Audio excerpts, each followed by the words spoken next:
যত দিন যাচ্ছে তত বেশি নারীদের প্রতি অত্যাচার, নির্যাতন, ধর্ষণ, নিপীড়নের যে সংবাদগুলো আমরা পাচ্ছি, তাতে ছাত্র সমাজ শঙ্কিত, সাধারণ জনগণ শঙ্কিত হয়েছে। আমরা এই ধরনের পরিস্থিতি চাইনি। এই পরিস্থিতি কোনোভাবে কাম্য নয়। বাংলাদেশে একটা গণঅভ্যুত্থান সংগঠিত হয়েছে। সেই গণঅভ্যুত্থানের স্পিরিটকে ধারণ করে পুরো বাংলাদেশ এক এবং ঐক্যবদ্ধ রয়েছে, ছাত্র সমাজ এক এবং ঐক্যবদ্ধ রয়েছে। কিন্তু আমরা লক্ষ্য করছি দিনের পর দিন এই নারীদের প্রতি সহিংসতা বৃদ্ধি পাচ্ছে, নারী নিপীড়ন বৃদ্ধি পাচ্ছে, ধর্ষণের ঘটনা বেড়েই চলছে। কিন্তু আমরা গণতান্ত্রিক ধারায় যে বক্তব্য, সেই বক্তব্যগুলো সরকারের নিকট থেকে শুনতে পাচ্ছি। আমরা স্পষ্টভাবে তাদের যে সদিচ্ছার অভাব, সেটি আমরা লক্ষ্য করছি। আমরা আবারও বিনীতভাবে অনুরোধ জানাচ্ছি, ইতিমধ্যে আপনারা লক্ষ্য করেছেন ঢাকা বিশ্ববিদ্যালয় সহ বাংলাদেশের সকল শিক্ষা প্রতিষ্ঠানের আমাদের বোনেরা, ভাইয়েরা রাজপথে নেমে এসেছে। তারা ক্লাস বর্জন করেছে। তারা আমার বোন আসিয়ার বিচার চায়। আমার বোন আসিয়ার যে ধর্ষণের শিকার হয়েছে, সেই ধর্ষণকারীদের অতি দ্রুত বিচার নিশ্চিত করার দাবি জানাচ্ছে। তারা বাংলাদেশ থেকে নারীদের প্রতি নিপীড়ন, সহিংসতার অবসান চাচ্ছে। আমরা বাংলাদেশ জাতীয় ছাত্র দল আমাদের এই ভাই বোনদের প্রতি সর্বাত্মকভাবে সমর্থন জানাচ্ছি। তাদের সকল কর্মসূচিতে ছাত্র দলের সকল পর্যায়ে নেতা কর্মীরা অংশগ্রহণ করছে। আমরা তাদের প্রতি সমর্থন জানাচ্ছি এবং আগামীতে আমাদের এই বোন আসিয়ার ধর্ষণকারীদের বিচার সুনিশ্চিত না হওয়া পর্যন্ত আমাদের বোনদের সাথে, ভাইদের সাথে আমরাও রাজপথে রয়েছি এবং ছাত্রদল এককভাবে, আলাদাভাবে রাজপথে সর্বাত্মকভাবে থাকবে।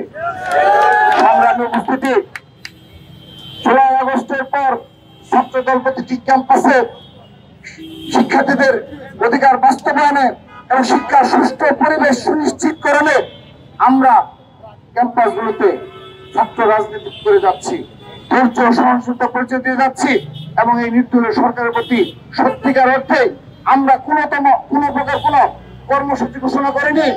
তাদের কর্মকাণ্ডে ব্যাঘাত ঘটে এমন কোন কর্মসূচি ছাত্রদল আজকের দিন পর্যন্ত ঘোষণা করেনি।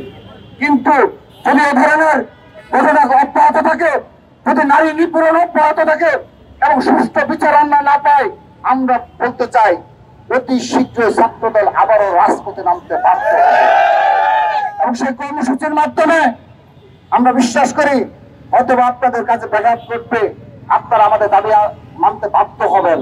আমরা সেগুলো পরিস্থিতি সৃষ্টি করতে চাই না। আমরা অনুরোধ জানাচ্ছি বাংলাদেশের পুরো ছাত্র সমাজের মনোভাবকে বোঝার চেষ্টা করেন। এই আসিয়ার ধর্ষণকারীদের বিচার অতি দ্রুততম সময়ে নিশ্চিত করেন। আরেকটি কথা বলে চাই, বাংলাদেশের ছাত্র সমাজের সাধারণ জনগণের বিবেককে নাড়া দিয়েছে। কিন্তু এই আসিয়ার মতো আমাদের হাজার হাজার বোন রয়েছে যারা প্রত্যন্ত অঞ্চলে বিগত সময়ে নির্যাতনের শিকার হয়েছে, নিপীড়নের শিকার হয়েছে।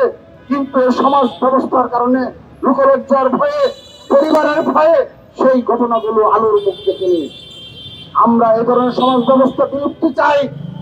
আমরা এ ধরনের সমাজ ব্যবস্থার সংশোধন চাই, যেখানে আমাদের বোনেরা কোন প্রকার অন্যায়ের শিকার হলে আইনের আশ্রয় পাবে এবং এই সমাজ তাদেরকে গ্রহণ করবে। আমরা সে ধরনের সমাজ ব্যবস্থা চাই। আমরা বিশ্বাস করি বিগত 15.5 বছরে যে ধরনের সমাজ ব্যবস্থা ধ্বংস হয়ে পড়েছে, যেভাবে হানাহানি, বিচারহীনতার সংস্কৃতি গড়ে উঠেছে, আমরা হৃদয় থেকে বিশ্বাস করি যদি আগামীতে জনগণের ভোটে জনাব তারেক রহমানের নেতৃত্বে বাংলাদেশে কোন সরকার গঠিত হয়, আমরা ছাত্রদল সবাই বিশ্বাস করি সেই সরকার এই নারী নিপীড়ন বন্ধ করবে এবং নারীদের প্রতি সহিংসতা, ধর্ষণকে বিচার সুনিশ্চিত করবে। আমরা সেটা আশ্বস্ত করতে চাই। আমরা